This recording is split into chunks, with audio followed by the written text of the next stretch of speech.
it's Allie, and today I have another book haul for you. I have a problem with buying books all the time. So I think I have about 16 or 18, so let's get going on this. Alright, the first two books that I'm going to talk about are this one, In Too Deep by Cherry Adair. I think it's Adair. It might be Adair or something, but this is so good. I love it. Tally Cruz has come to Paradise Island for a long-awaited reunion with the father she never knew, but when she arrives, he is nowhere to be found.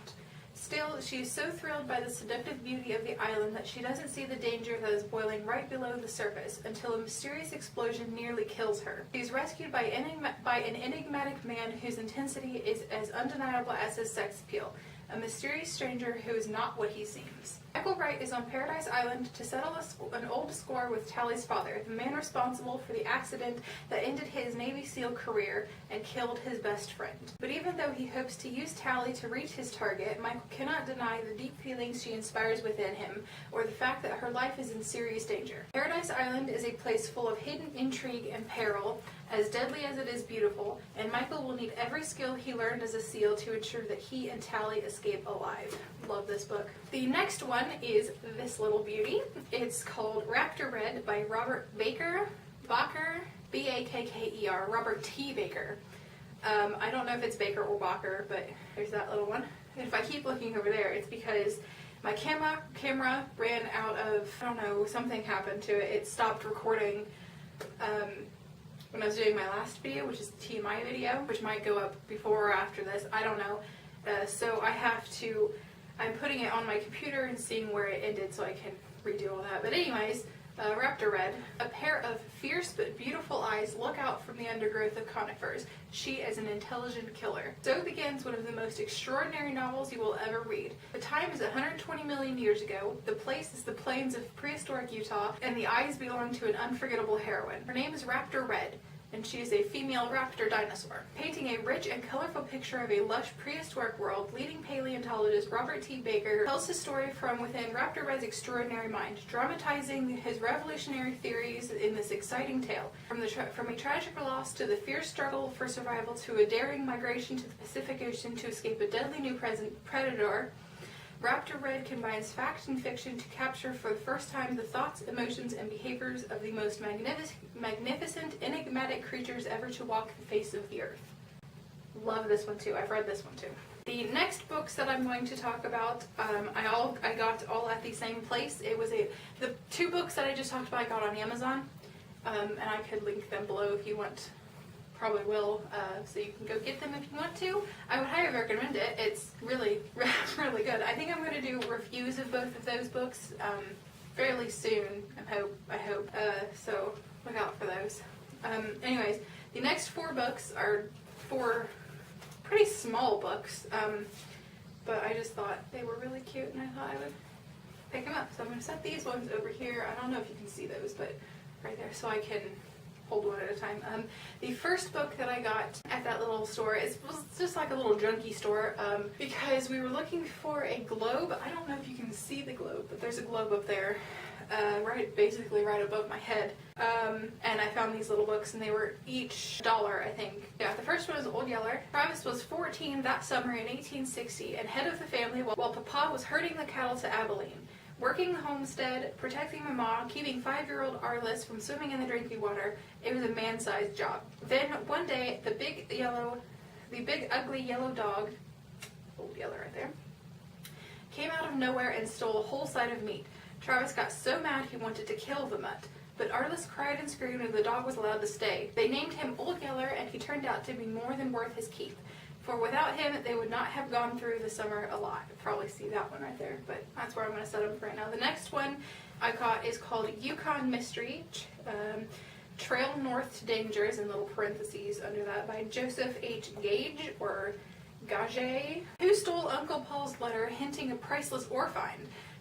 Why did young Steve and his dad get roughed up in Fairbanks? And why should a miner with good ears wear a hearing device? Did a secret gang make the Bush search plane crash? Against hopeless odds, a boy and his young brother tried to pick up a cold trail in the Arctic.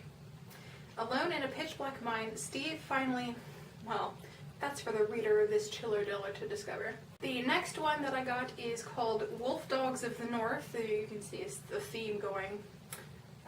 It's all about dogs and north and like Alaska and hardship and all that. By Jack Hines. On the snow trails of the north, the Malamute is a one-man dog, like Old Dusty, who outwitted mail robbers and saved his owner's job, or Black Prince, who guided 2 lost men to his former master, or Trigger, involuntary canine witness to a baffling murder trial. These stories of unswerving devotion and incredible sagacity are a stirring saga of the wolf dogs of Alaska, and they are all true. The next book that I got, the last book that I got at this little store, is called Big Red. It's by Jim. Let me see if you can see his name. If you can see his name right there. How do you say that? I don't know if you can see that. But yeah, by some guy I'm not even going to try to name because it's a KJ. And that's just not going to happen. He is the dog Danny always dreamed of owning. But first he must teach the great Irish setter the ways of the woods. Together they roam the wilderness, meeting nature on her own hard terms. When the outlaw bear injures Danny's father, the boy and his dog must hunt him down. The next book is Gone with the Wind by Margaret Mitchell. It's huge. I don't know why I picked this up. It doesn't tell me anything about this book, but I'm pretty sure everyone knows about this. If you don't, then where have you been? The next one is The Outsider by Howard Fast. And again, this doesn't tell me either. I can't be bothered to actually look up what these are about. This one doesn't tell me. This one on the back, all it has on the back is reviews from people. I don't know. I can't be bothered to look it up. So if you want to look this up, go right ahead. I might put a link in the info bar if I can find it, on Amazon or something, where it tells you when it actually tells you what it's about. The next 2 books are from Alistair MacLean. So I thought I would lump them together because they're by the same guy. The first one is The Satan Bug. It looks like that. Doesn't he looks really scared. To the outside world, the Morden labs existed solely for experiment in preventive medicine, but in reality they were secret laboratories for the development of germ warfare. The most carefully hidden secret was the Satan bug, a strain of toxins so deadly that the release of 1 teaspoon could annihilate mankind. Late one night, the Morden security officer was found murdered outside the lab, and the Satan bug was missing. The next one is called Sea Witch by Alistair MacLean. There were 10 of them, oil magnates, all in a secret meeting to plot the destruction of Lord Worth, England's famous oil billionaire. They hired the notorious troubleshooter Cronkite, violent, ruthless, deadly. Cronkite was not above using nuclear weapons. The target, Sea Witch, Lord Worth's massive ocean oil rig. But Lord Worth has a few tricks of his own, the most deadly being 2 crackerjack private investigators who just happened to be in love with Lord Worth's daughters. So when Cronkite decided his first move was to kidnap the girls, he was unaware that he had made a very dangerous mistake. The next one is Shirley Jackson's The Lottery, and I read this some time ago, and it and it looks a little sadistic. Since its original publication touched off a public for over 20 years ago, The Lottery has taken its place as one of the strangest, most terrifying, and totally unforgettable masterpieces of the macabre ever written. It's basically about you don't want to win this lottery because you get stoned to death, and so yeah. The next one is called Ishi, Last of His Tribe by Theodore Kroeber. In the early 1900s, a small band of California Indians of the Yahi tribe resisted the fate that had all but wiped out their people, the violent death at the hands of the invading white man. Throughout their ordeal and their final realization that they could survive only by becoming a hidden people, this tiny group held to the gentle morale and religious code of their ancestors. In time, one by one of the tribe died until there remained a single survivor, the man who became known as Ishi. The next one is East of Eden by John Steinbeck. This doesn't tell me either. On the back is just reviews, but I'm pretty sure a lot of people know about this. This great novel sweeps from Connecticut to California, covers 7 decades in the passionate lives of 2 turbulent American families. It is filled with good and evil, lust and love, death and birth and life. So yeah, there's that. The next book that I got is Dr. Zhivago by Boris Pasternak. This doesn't tell me on the back either what it's about. Oh man, this is going to take a long time because I don't know if you can see this, but the print is really small. The same with Gone with the Wind, actually. Let me show you. See how big this is? It's like 800 pages. And the print in this is really tiny. So that's going to be fun. But anyway, Dr. Zhivago. Zhivago is a physician and poet. Social figure. Through his experiences, the reader witnesses the outbreak and the consequences of the revolution, army revolts, irrational killings, starvation, epidemics, party inquisition, and an epic train ride from Moscow to the Ural Mountains, a journey that takes 2 weeks. Zhivago transports his family to what he hopes is shelter and obscurity. Next one is The First Mountain Man, Preacher's Fortune by William W. Johnstone. Call him Preacher, and they call him when they need help. Now, a Mexican brother and sister have asked the legendary frontiersmen to accompany them to the Sangre de Cristo Mountains to find a missing family fortune of gold and silver. In a land stained by cruelty and war, the Spanish treasure has drawn the interest of a treasure hunter that with ruthless paid killers as his partners, and by the time Preacher finds the bounty, bullets have begun to fly. No gunfight will ever scare Preacher, but betrayal, greed, and a deadly mystery are enough to have him looking over his shoulder. The caves dotting the wild mountainside are guarding an explosive secret, and Preacher's gut tells him that whoever next claims the Spanish treasure will be the next to die. There are other ones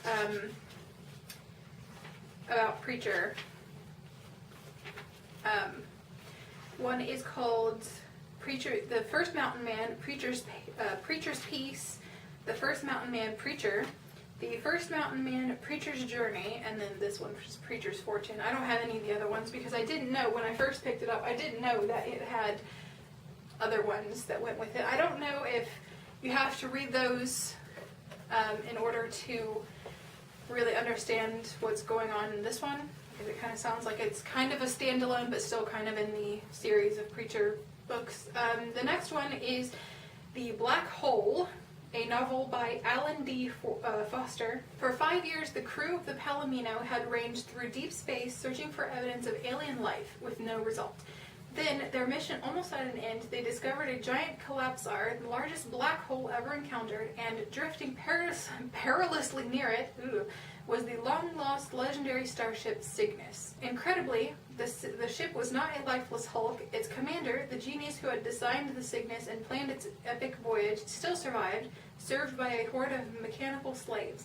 But Commander Reinhardt had no desire to be rescued. He had a rendezvous with the incredible hellish forces of the collapsar, and he planned to take the Palomino's crew along on his doomed adventure. The next one is called Brainwashing by Edward Hunter. A courageous soldier robbed of his will to resist, a Negro POW subjected to tortures that only sly and subtly cruel minds could devise, a brilliant young scientist reduced to a puppet, a kindly missionary who confessed to being an international spy.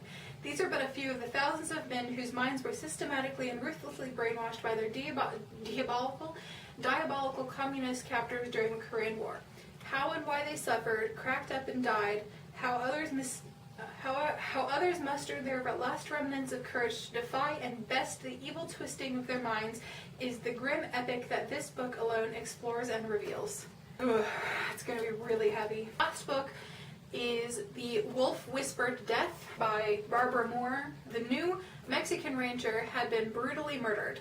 The huge tracks around the body were the best clues local police had. But what had made them? A huge feral dog, a wolf, or as nearby Indians believed, a white werewolf. Dr. Gordon Christie, full-time veterinarian and part-time sleuth, was far from his Vail, Colorado practice. Investigating the crime to help out a friend, Christie and his Doberman Gala would follow the trail of a mysterious animal into the S-E-R-E, I don't know how to say that, majestic territory of modern Navajo.